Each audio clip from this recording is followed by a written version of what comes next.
Hello সবাইকে, আমি বিক্রম। আর আজ আমি তোমাদের সাথে নতুন একটা ভিডিও এক্সপ্লোর করাতে যাচ্ছি। তো এটা ভিডিও শুরু দেখেই হয়তো বুঝতে পেরেছো এটা শিলিগুড়ি, আর শিলিগুড়ি থেকেই আমি আজ মালবাজারে যাচ্ছি। তো আর মালবাজার গেলে আমি প্রিপেয়ার করব তোমরা অবশ্যই ট্রেনে যাতায়াত করবে, মানে তোমাদের সময় অনুযায়ী। ট্রেনে গেলে তোমাদের সময় নিয়ে দুটো ট্রেনেই যেতে পারবে, শুধু সকালে একটা আর বিকেলে একটা। আর যদি তোমরা বাসে প্রেফার করো তাহলে তোমাদের মিত্তল বাস স্ট্যান্ড থেকে টিকিট সংগ্রহ করতে হবে। তো চলো আমরা ট্রেনের টিকিটটা চটপট কেটে নিই। এটা হচ্ছে শিলিগুড়ি জংশন, আর এখানে স্টেশনে অনেক কাজ চলছে, তাই এখন কাউন্টারটা অপোজিট দিকে নিয়ে গেছে।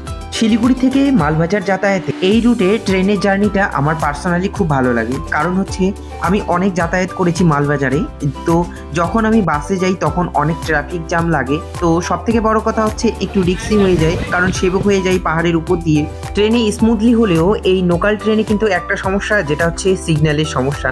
যদিও মালবাজার অবধি সেরকম কোনো সমস্যা হয় না। তোমরা যারা শিলিগুড়ি থেকে মালবাজারে যাবে, মানে মালবাজার টাউনে যাবে, তারা প্রথম স্টেশনে নামবে না। এটা হচ্ছে মালবাজার জংশন, মানে নিউ মাল। আর এরপরে হচ্ছে মালবাজার। তো এর পরের যে স্টেশন আছে সেই স্টেশনে নেমে পড়বে। আর এখান থেকে তোমরা বাইরেই টোটো পেয়ে যাবে। ও হ্যাঁ, এতক্ষণ ধরে কথা বলছি কিন্তু আমি মালবাজারে কেন আসছি সেটা তো জানানো হয়নি। আজ মঙ্গলবার, আর আমি এসেছি শ্রী বজরংবলী প্রভুর দর্শনে। এখানে মালবাজারে প্রসিদ্ধ একটি হনুমান মন্দির আছে, তোমরা সবাই জানো। তো এই সেই মন্দির দর্শনেই আজ আমার আসা। আমি অনেক দিন থেকে প্ল্যান করছিলাম আসবো, কিন্তু সেভাবে আর প্ল্যানিং করেও হয় না। ভিডিওটা শেষ অবধি দেখো, আশা করি তোমাদের মনের মধ্যেও একটা শান্তি অনুভব হবে। এই যে আমরা চলে এসেছি মন্দিরের সামনে, তো চলো ভিতরে ঢোকা যাক।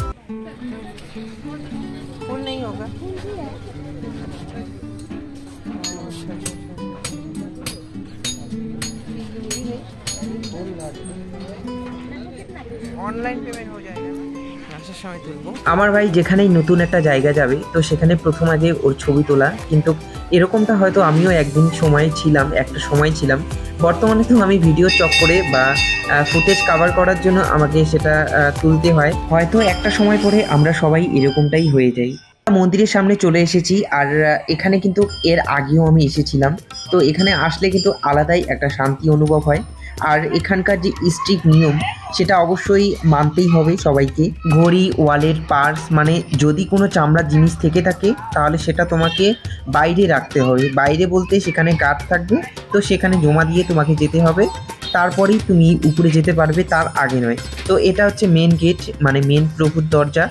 আর এটা হচ্ছে আমি আসার সময় ফুটেজটা তুলেছি, তবুও লুকিয়ে লুকিয়ে। এখানে স্ট্রিক্টলি লেখা আছে যে কোনো ফুটেজ তোলা যাবে না, কোনো ফটো তোলা যাবে না। তবুও আমি একটু চেষ্টা করেছি ভিডিও তুলে ধরার। আর এখানে অনেক দেবদেবীর মূর্তি আছে, অনেক সুন্দর স্ট্রাকচার আছে। আর ভিতরে এত সুন্দর মনোমুগ্ধ করে যে ভিতর থেকে আর আসতে মন চায় না। আমাদের পুজো হয়ে গেছে, আর এর পরের পুজো হচ্ছে 3টের দিকে, সন্ধ্যার দিকে। যারা প্ল্যানিং করো কোনো কিছুর, আবার শেষে গিয়ে হয় না, তারা হুট করে প্ল্যান করো, দেখবে সেই প্ল্যানটাই সাকসেসফুলি হবে। তো আজকের এই ভিডিওটা কেমন লাগলো, আশা করি সবার ভালো লেগেছে। আমার ভিডিওগুলো ভালো লাগলে অবশ্যই সাপোর্ট করো সাবস্ক্রাইব করে। তোমাদের জন্য তো এটা একদম ফ্রি, কিন্তু এটা আমাকে এগিয়ে নিতে অনেক অনেক অনেক সাহায্য করে। তো চলো আজকের মতো আসি। সবাই ভালো থেকো, সুস্থ থেকো। দেখা হচ্ছে নেক্সট ভিডিওতে।